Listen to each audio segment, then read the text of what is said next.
La coopérative, c'est une richesse humaine, c'est la réunion de personnes, surtout de personnes différentes, Oui. et qui se trouvent des points communs. Et c'est ça qui est vraiment une richesse. Et puis, on découvre des gens complètement différents. On se dit, tiens, il est bizarre celui-là. Puis après, ah oui, tiens, finalement, c'est intéressant ce qu'il raconte. Je suis Béatrice Dutartre. Je suis Philippe Lussagnet. Nous sommes à l'origine du projet de création d'un magasin coopératif et participatif. Ta meilleur temps à Besançon.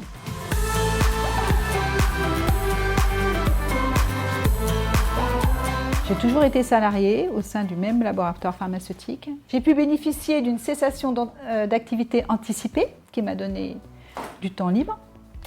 J'avais entendu parler de ce type de magasin et voilà, au hasard d'un reportage, je me suis énervée un petit peu devant ma télé en me disant « Oh là là, ça bouge pas, Besançon, il n'y a rien ». Voilà, et poussée par mes filles, elles m'ont dit bah, « T'as qu'à essayer, quoi. Vas-y, lance-toi au lieu de rouspéter ». Alors moi, j'ai été dans l'industrie pharmaceutique, salarié depuis longtemps. Et puis j'avais fini de travailler à la faveur d'un plan social, cessation d'activité anticipée, puis maintenant retraite. Et puis un beau jour, Béatrice m'a téléphoné et m'a parlé du magasin coopératif. Je ne connaissais pas du tout. Puis je me suis dit, tiens, ça a l'air sympa. C'est quelque chose à quoi je n'avais pas du tout pensé. Puis je me suis dit, allez, je vais peut-être participer un petit peu. Et puis du coup, ça n'a pas été un petit peu.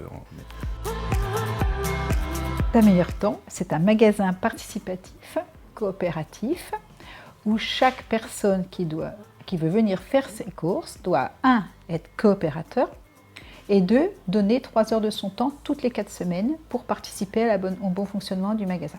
Le principe de base, c'est qu'on vend ici tout ce que nous, on a envie d'acheter. Donc nous, on est 500. Alors sur les 500, la plupart ont envie d'acheter du bio, la plupart ont envie d'acheter du local, il y en a qui ont envie d'acheter telle ou telle chose. Nous fonctionnons avec un seul salarié, qui est Thomas, qui est issu de la grande distribution et qui est principalement responsable des achats. Il est aussi le trait d'union dans le magasin entre les différentes équipes de coopérateurs qui se succèdent tout au long de la journée. Donc on a des pôles de travail, on ne va pas dire le mot travail, mais c'est quand même des pôles de travail. Donc la gestion, l'informatique, la communication, les achats. Dans chaque pôle, il y a ce qu'on appelle un référent. Et chaque référent de ce pôle constitue le comité de gouvernance. Et c'est au comité de gouvernance d'avoir le côté décisionnel au niveau financier, etc. À titre privé, j'ai déjà été pas mal confrontée au monde de l'entreprise. Et puis, qu'est-ce qui a fait que j'ai sauté le pas ? Je crois que c'est mon sale caractère qui, pour une fois, a servi à quelque chose et que je n'ai pas eu peur d'y aller, en fait. Mais j'ai pas eu peur parce qu'aussi, c'est un projet collectif. Je suis bien au fait que je n'ai pas toutes les capacités pour mener un projet pareil. Et l'intérêt de ce projet, c'est que chacun apporte ses compétences. Je ne suis pas sûre que j'avais envisagé la difficulté et l'ampleur du projet. Peut-être que je n'y serais pas allée parce que c'est excessivement chronophage.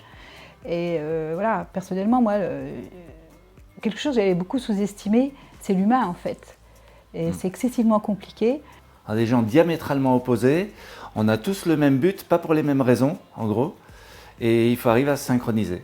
Pour qu'on soit fiable économiquement, pour que le projet ait une chance de perdurer, il faut qu'on ait un chiffre d'affaires qui est identifié par mois, parce qu'on a des charges qui ne sont que des charges fixes, qui fait qu'on serait, comment on peut dire, à l'équilibre, et qui nous permettrait de rembourser nos prêts, de payer tout.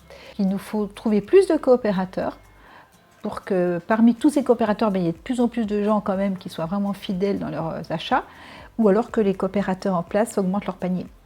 Si tout va bien, nous, ce que nous voulons, c'est réussir à payer toutes nos charges, à être à l'équilibre et pouvoir embaucher d'autres personnes. C'est très important d'être accompagné pour créer une société, dans la mesure où on n'est pas du tout professionnel.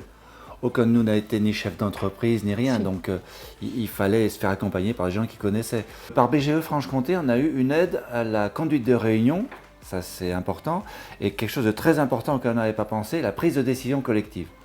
Ça c'est très dur parce qu'on est une structure a priori horizontale, mais choisir la couleur des murs à 500 personnes, c'est compliqué.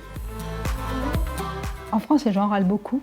Et moi, ce qui m'a motivée, c'est d'essayer d'être en accord avec ce que je suis. Au quotidien, quand on parle des petits points à régler quotidiennement, on est beaucoup dans le stress, dans les problèmes à régler et tout. Et de temps en temps, prendre un peu de recul, on se dit au fait, globalement quand même, on est vachement content. Ah bah oui, c'est vrai quand même, oui. On s'auto... Ouais. De temps en temps, on sort un petit peu du petit souci heure par heure, on se dit, ah quand même, dans l'ensemble, c'est super.